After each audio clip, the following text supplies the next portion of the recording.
Hey, Assalamu alaikum, Abdullah. How are you? Salam, you okay? Well. Let's just give everyone a couple of minutes. I want to send another ping out on the groups and then we can kick off. But this is live on YouTube. Just That's fine. That's fine. everyone else.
Inshallah, let's begin.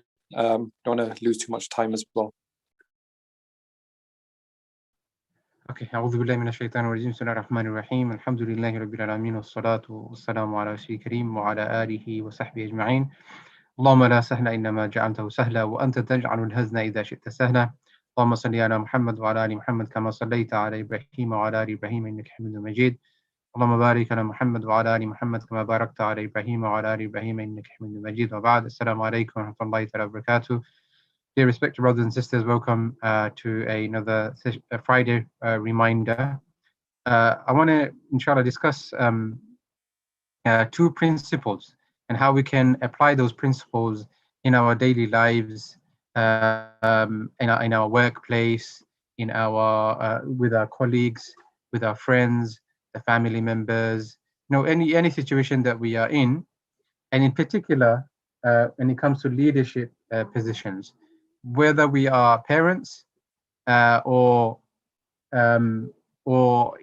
leaders of an organization, leaders of a company, whichever position that we are in. I think this applies. There's two principles I want to kind of discuss today, and the first one is they say that if it ain't broken, don't try to fix it. If something is not broken, don't try to fix it. There are certain things in life that we are part of, that we are accustomed to, that we know that it is working, right? It's working for not only one person, it's not only working for one or two people, but it's working for the society, it's working for their community, right? And if you try to fix it, and what that means is that when something is working and someone comes along in a very subjective way, tries to fix something, then that person or those group of people will find the problems where there are no problems to be found. Yeah, we can, in our minds, try and find the problem where there are no problems to be found.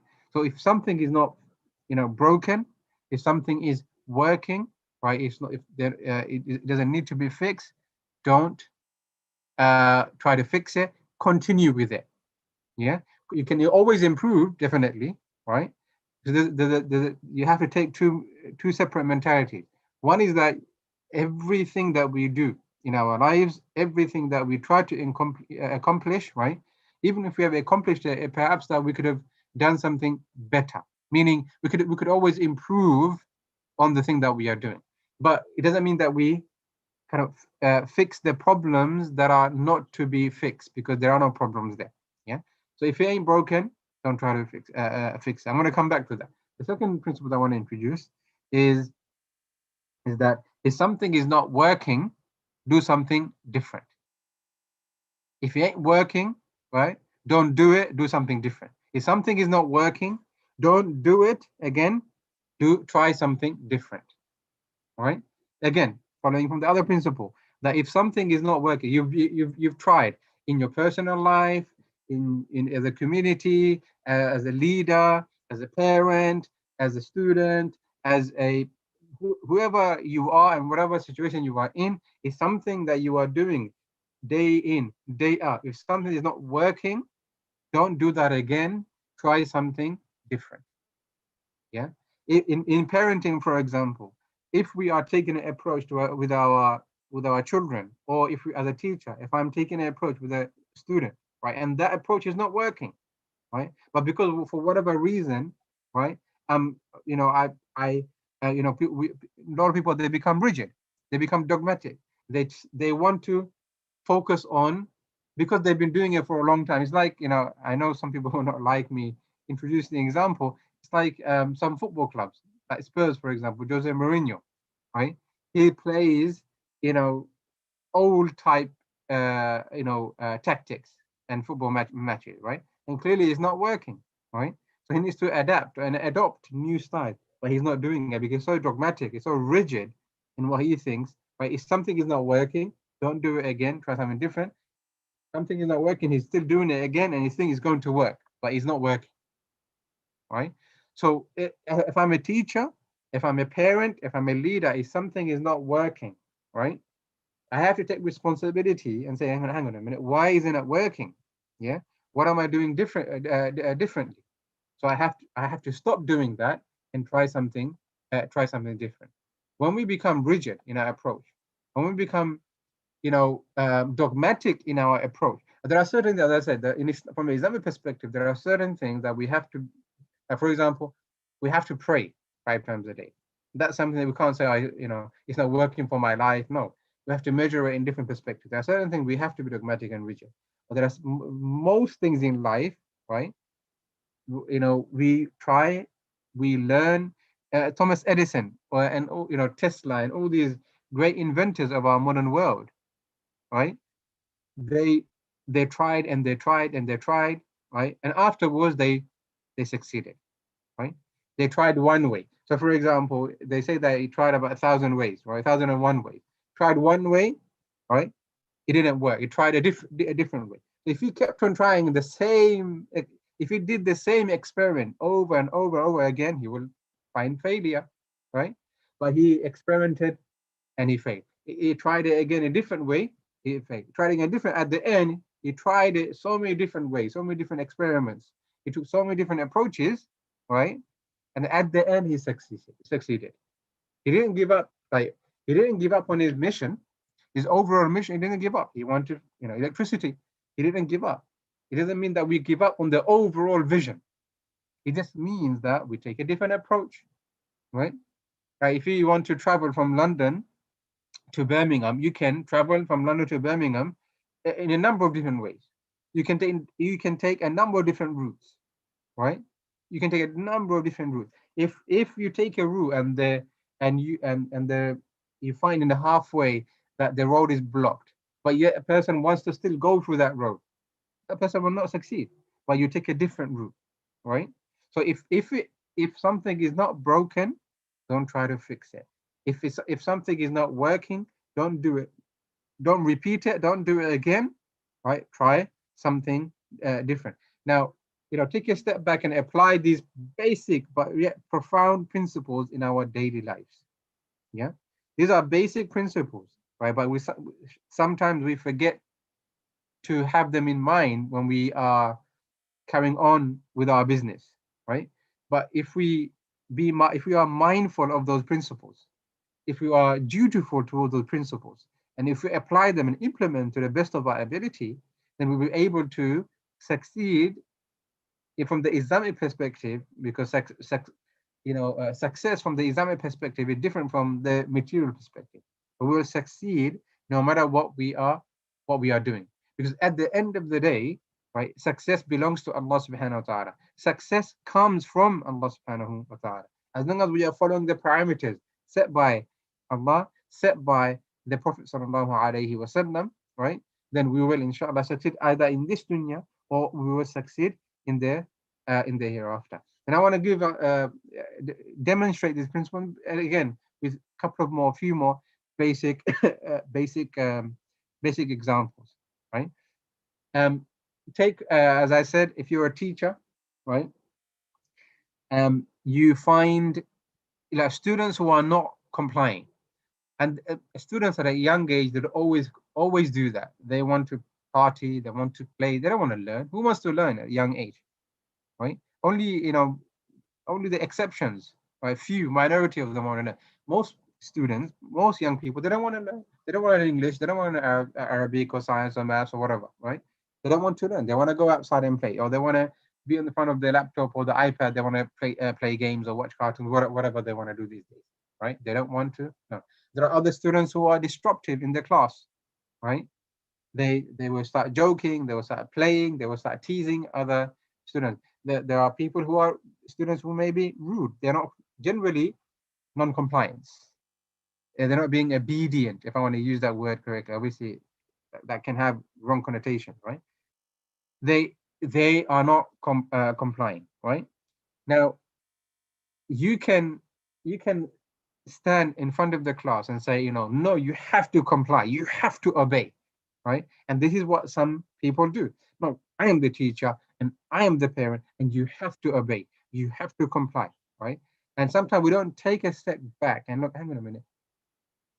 Am I actually, the thing that I'm doing, the approach that I am taking, perhaps I need to change the approach. Perhaps the students are not, I'm just lecturing in front of them. Maybe they need a video to learn. Maybe they need some slides. Maybe they need to draw. Maybe there's something that is happening within their lives, in the family or outside, that is hampering their progression or their concentration during the class. But what tends to happen is that, okay, we tend to, yes, there are always going to be disruptive students, but we tend to blame the students. We tend to blame others and become defensive about it. And a lot of people do that, right? That people who lack integrity, people who lack authenticity, right? They always want to deflect blame on others. And what they sometimes do is that they make mistakes and they're not, they're not competent in what they're doing. And when they get caught out, they deflect, right? And they become defensive. They go on the attack, right? Because people will say, "Oh, it takes two to tango." And this is how people think, right? But there's always one person or group of people who are the problem, right? In life, for example, but when the third person comes, there must be a problem with both of them. There must be a problem with both of the group. No, not necessarily. A lot of the time is not. There's always one group of people who are there, who are the problem, and they don't want to admit, they don't want to take responsibility, right? And so in a classroom setting, we have to always ask ourselves, what am I doing? If I'm doing something, if I am, for example, lecturing their pupils, if I'm lecturing their people, I've not done my homework, I've not done lesson plan, I've not done learning objectives, I've not presented, I've not developed slides, I've not done good work materials for them, right? Then I have to ask a question myself, am I doing something wrong? Do I need to change my way? A lot of the times we blame it on others, and this principle can be applied in parenting. Why do a lot of children, they get bored? They don't want to obey the parents. They don't want to listen to the parents, right? I know there's a whole discussion to be had about parenting in the 21st century in our society, because unfortunately the way things are going is the students, the children are becoming the parents. Yeah, because you can't say anything, you can't do anything, you can't, you can't even tell the children off.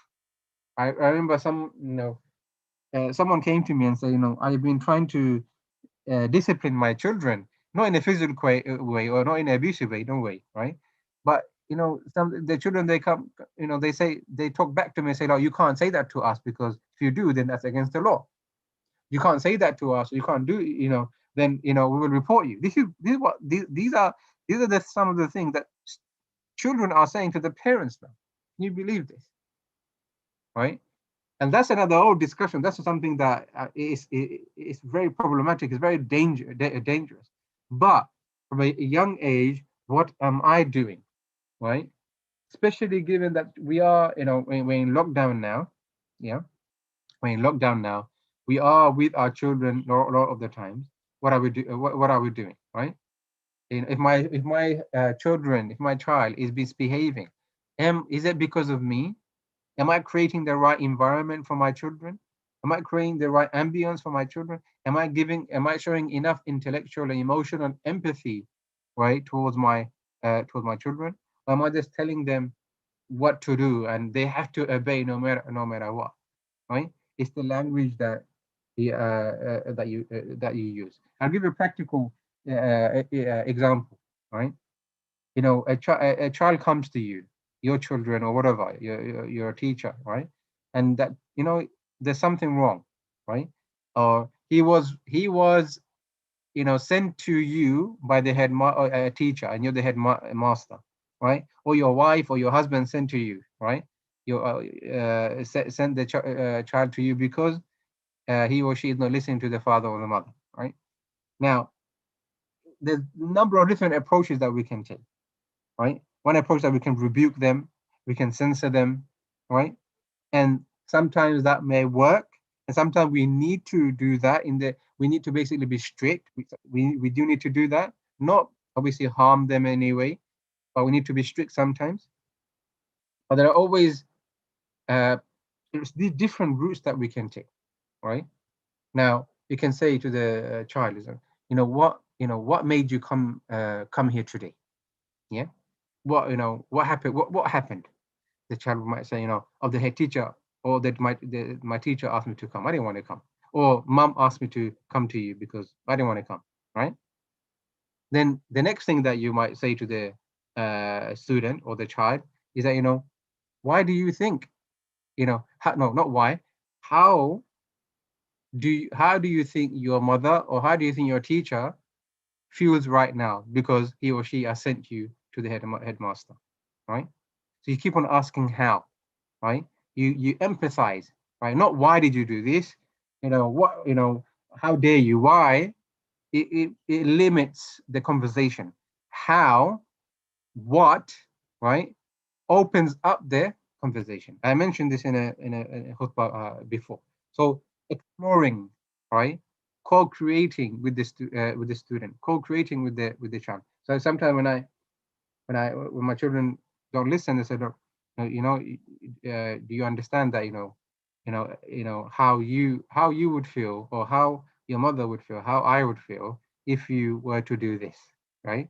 If you done this, do you think that I will be happy? He goes, yeah, right. If you've done this, do you think that you will be happy, right? Yeah. So then it's about having that frank and having that adult conversation with the children, and treating them, yes, they're children, but treating them as though that they are able to understand, treating them as though that they do have a voice. Yeah. And I'm not saying that we shouldn't be strict. Sometimes you need to be strict. In this society, your children are not your best friends. This is a wrong approach that I think a lot of some literature out there that say be your friend with your children. No, your children are not your friend. The way you behave with your friend is completely different the way you would behave with the children. You can be friendly. There's a difference. You should be friendly with your children. Yeah, there's a difference between a friend and being friendly. You should be friendly with your children. You should be compassionate with your children. You'd have that connection and bond with your children, but you're as a parent, you're not your children's friends, because they have their own friends, and your children will behave um, with their friends in a certain way. You don't want them to behave with you that way. Yeah, you should be friendly, compassionate, merciful, loving and caring, empathetic towards your children. Definitely 110%, but they're not your friends. And I read a lot of literature on this, and I even see Muslims, talking about this and saying be friend with your children. No, who said that? Right? This will have negative long-term effects, right? That respect that respect will go with your friends. There's respect, yeah, there, but not the type of respect that the son should have for the father, or the son should have for the mother. A different kind of respect. The way I behave with my friends, I will not behave with others, because we have that common language. They know more things about us. You don't want your children to know everything about you, in the sense that your weakness and whatnot. You have to have boundaries. With friends, sometimes you don't have boundaries, right? You go out, play football, you do this, you do that. Sometimes there's no boundary. That's a good thing, that they're your friends. You can open up, you can be right? But with your children, you have to have boundaries. As a teacher, you have to have boundaries with your students. As a leader of a community, you have to have boundaries, right? As an imam, you have to have boundaries with people. Without boundaries, then everyone, we'll be at loss. We'll be at loss. So that's another discussion. But I wanted to mention those examples, just to show that if something is not broken, right, don't try to fix it. If something is not working, don't do it again. Do something different. I hope those points were beneficial, inshallah. I want to stop here and take your comments or questions, inshallah. It's been nearly half an hour, 40 minutes. So I don't want to take more of your time, inshallah. So please, again, the message, do support the mosque, inshallah, with whatever charity that you can give, especially now the mosque are at lockdown. So please do support the mosque, inshallah. Any questions, comments?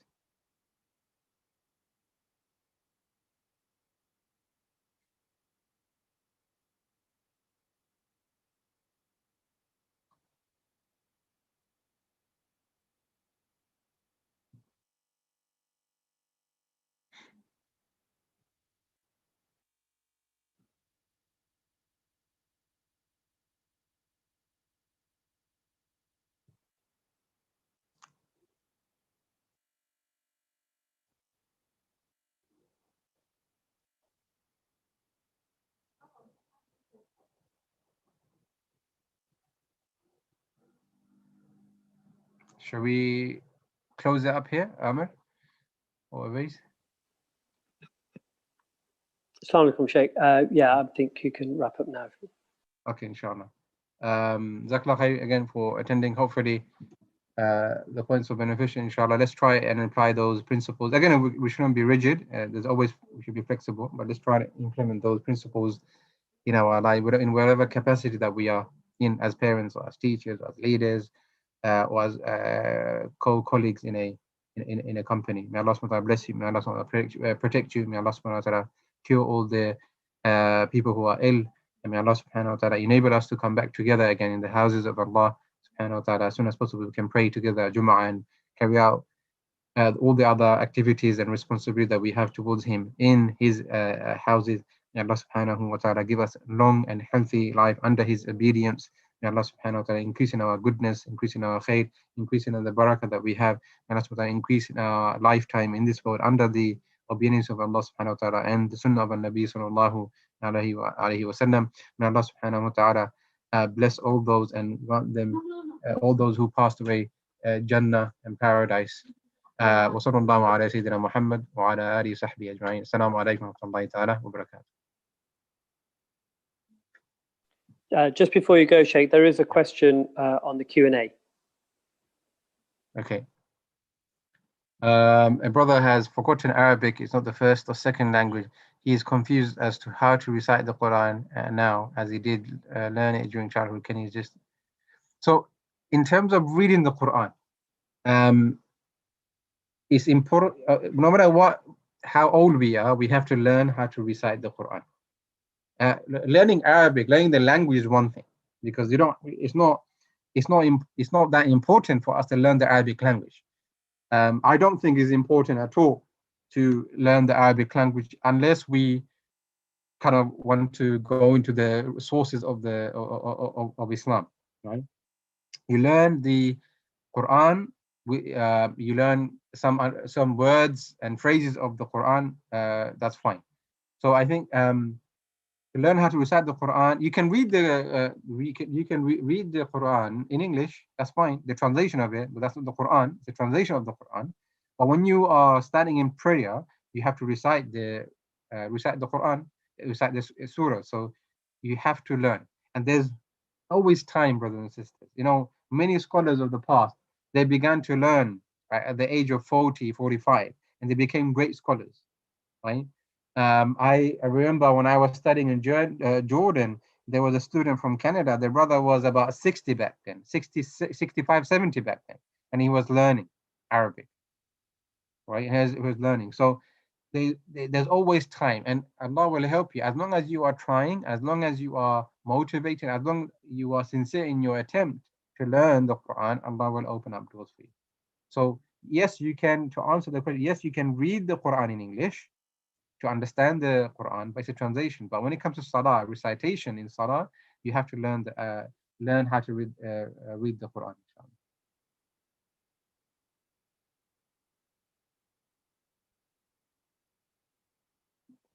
If there's no other question, we'll end it here, inshallah.